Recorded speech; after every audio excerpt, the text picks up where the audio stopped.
It's new MacBook Day! My favorite day on ShortCircuit. It only comes usually once a year. This is the MacBook Pro M4. Looks pretty similar to the last one, but now it has an M4 instead of an M3. I'm not gonna lie, I am more of an M3 kind of guy, but I can rock an M4 if I have to. We've got their usual MagSafe 3 to USB-C, 2-meter sleeved nice cable, and then a charging brick. Oh, I ripped it. 70-watt USB-C charging, at least with the 14-inch.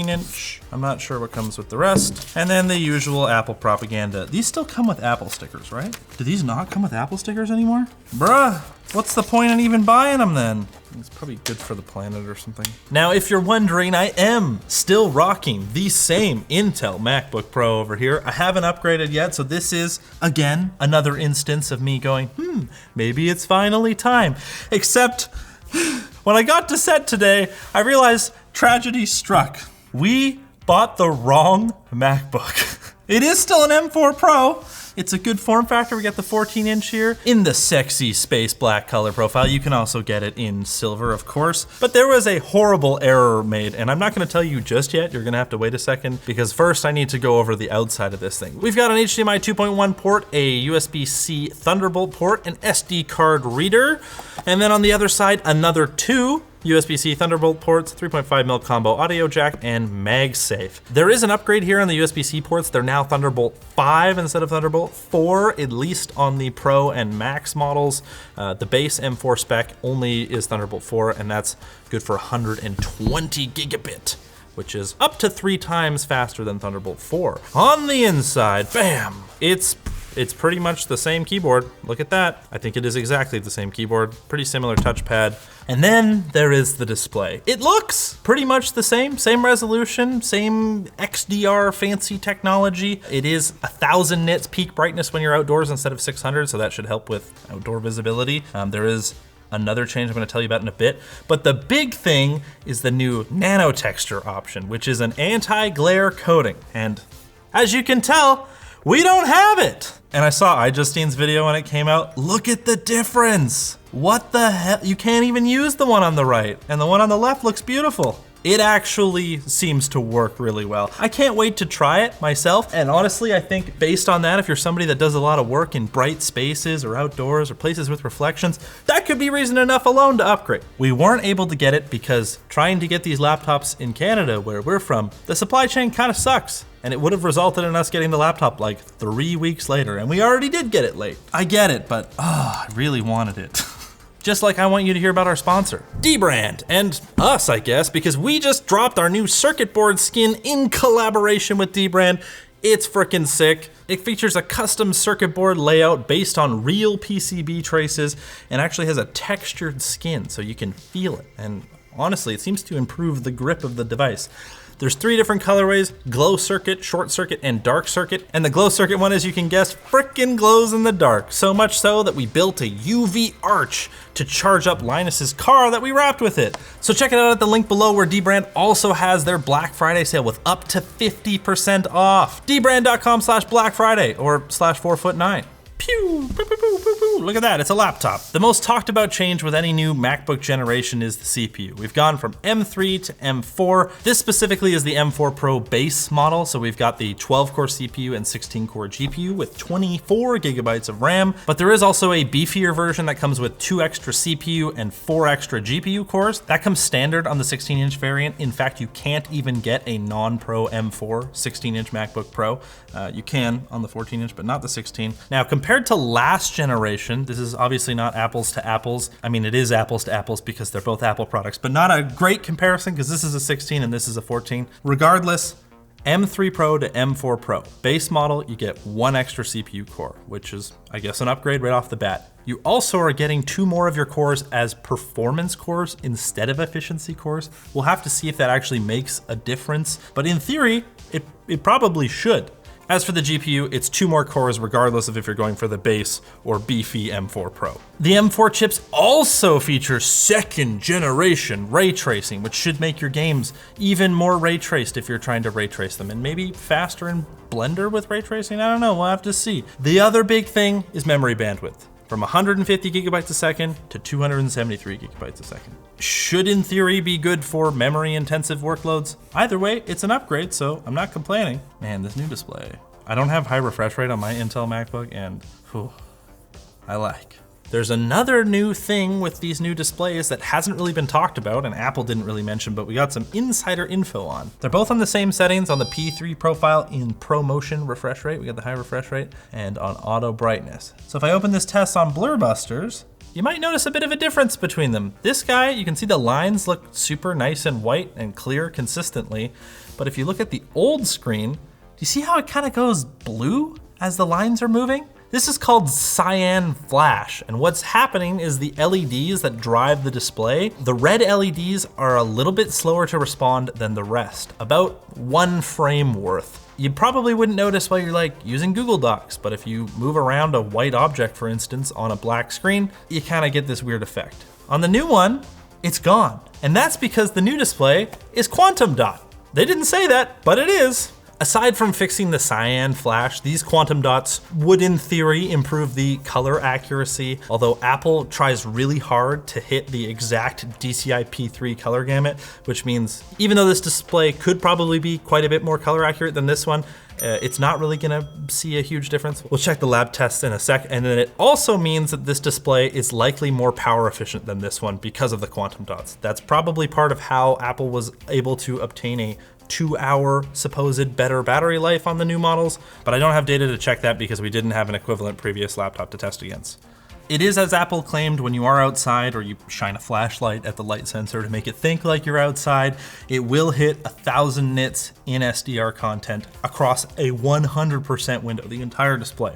That's pretty awesome. It also will hit even higher in HDR mode, the same 1,600 nits. We measured a tiny bit higher, but overall great performance. The one weird thing is in HDR, the color accuracy by default is not that great. I don't know if it's like Apple trying to do like the Costco thing where they make things oversaturated, but in the default XDR profile, HDR color accuracy is kind of bad. If you switch to the HDR video color profile, it's excellent. The other new thing in the display region is the webcam. It's a 12 megapixel center stage camera that features desk view now. What is that? I will show you. Center stage, automatically adjust your camera to keep it in view. Great. This is what center stage does. It basically just, it's AI zoom, bro. It's very smooth, right? Like, does this feel kind of natural? But what is desk view? Yo, what is this? The camera's super wide angle, but they're like cropping a section of it so that you can have like a top-down camera, even though it's just from your webcam. So look, oh, look at my sick top-down camera. I'm doing an unboxing. It's ShortCircuitception. Can you guys see? Look at that. This is silly, but also kind of cool. Like if you're just trying to show your mom something, it's kind of limited because you got to tilt the camera. Like I feel like this was some Apple engineers like hackathon project. And it's like, it's kind of cool, but I feel like people are probably not gonna use this very often. While we're in here, we might as well try out the speakers. Let's get some crab rave going. They sound really solid. No surprises there. As for software, there is macOS Sequoia now, very exciting. Apple Intelligence is featured in it, but we can't use it because we're still on the wait list. Thanks, Apple. Other than that, it looks pretty similar. I don't know what the difference is on the new macOS. I don't pay attention. And usually, to be honest, I don't even update my MacBook until like the next version is out, because Apple just likes to ship a new OS every year, and usually it's kind of dog shit for the first few months. Don't at me, it's just a fact. Let's try the Blender Monster Under the Bed demo. I'm gonna start with GPU. This one is an 18 core and this is a 16 core, but this does have the new ray tracing stuff, so maybe it's faster or still. I wouldn't be surprised if it is not faster, but it would be pretty cool if the new base model Pro is faster than the old upgraded Pro in a larger chassis. Look at that, dude. 54 seconds, 1 minute and 8 seconds. It's faster. It's a smaller chassis. It's the lower spec one. It's still faster, at least on the GPU end. What if we try in CPU? Oh my God, this is gonna take 6 minutes? Jesus Christ. 8 minutes remaining on this one and 6 minutes remaining on this one. I can't really go off of the ETA, but like, we have more performance cores. The CPU test is a little more interesting to me because these do have the same number of CPU cores The chassis size difference is immediately apparent because this one is already ramping up. To be honest, you pretty rarely hear the fan in these laptops. And the 16 is still dead quiet. I can't hear anything. While this was running, I wanted to check and see what the TDP of these different laptops is because, I mean, this one seems to be going quite a bit faster, and I don't know if that would be possible without drawing a bit more power. And according to Notebook Check, the M3 Pro should be a TDP of around 27 watts. And the M4 Pro, at least the 12-core option, is 32 watts with a boost up to 40. And then the 14-core is 40 watts with a boost up to 46. So not like a ton more power, but like a few watts. All right, there we have it. 6 minutes, 31 seconds, 8 minutes, 20 seconds. I don't know, man. That's pretty freaking huge. Let's do one more thing for funsies. I don't want to run Cinebench. Oh yeah, look at that. Cinebench reports 3.1 versus 3.5 gigahertz. I don't know how it determines that. Maybe it's just like the average gigahertz. Bam! They're done, finally. Holy crap, dude. 1,417 points on this test, 1,450 on the last one, and 1,074 on this one. That is like more than 300 points more. The 350, maybe even 400 almost. That's a lot more points. It's pretty impressive that this is the last gen beefy one in a bigger chassis, and this new one is still rocking it even as a base model. That being said, they definitely are putting more power in here. You got more gigahertz on this one. 0.4 more gigahertz to be exact, and you have more P cores, and clearly it shows. This thing freaking rips! Despite the higher power CPU, Apple is actually claiming more battery life on the new models. Maybe that's in part due to the fancy new display, even though they don't say that, but we don't have an exact model to compare against previously. We did at least test this one and it ran in just about 12 hours, which is pretty much what we would expect for an Apple device. A far cry from Apple's claimed 22 hours of video playback, but we aren't doing it probably in the exact way they expect. We're using the Plex app in our tests, but definitely in a class that Apple laptops are expected to be. Several hours better than a Windows gaming laptop, for instance, and definitely still excellent. I mean, overall, I'm here for it. It's a MacBook, and they actually made it faster this time by like a lot. So overall, this thing seems pretty sick. If you're somebody that has high performance requirements, video editing, probably photo editing, Blender, all of those things, you're gonna see a considerable performance increase over last gen. I don't know if that necessitates upgrading if you're already on M3, but if performance matters to you, here you are. This thing frickin' rips. Maybe it is time for me to finally upgrade. I feel like I've said that every time now. And you should get the fancy screen. The fancy screen looks sick.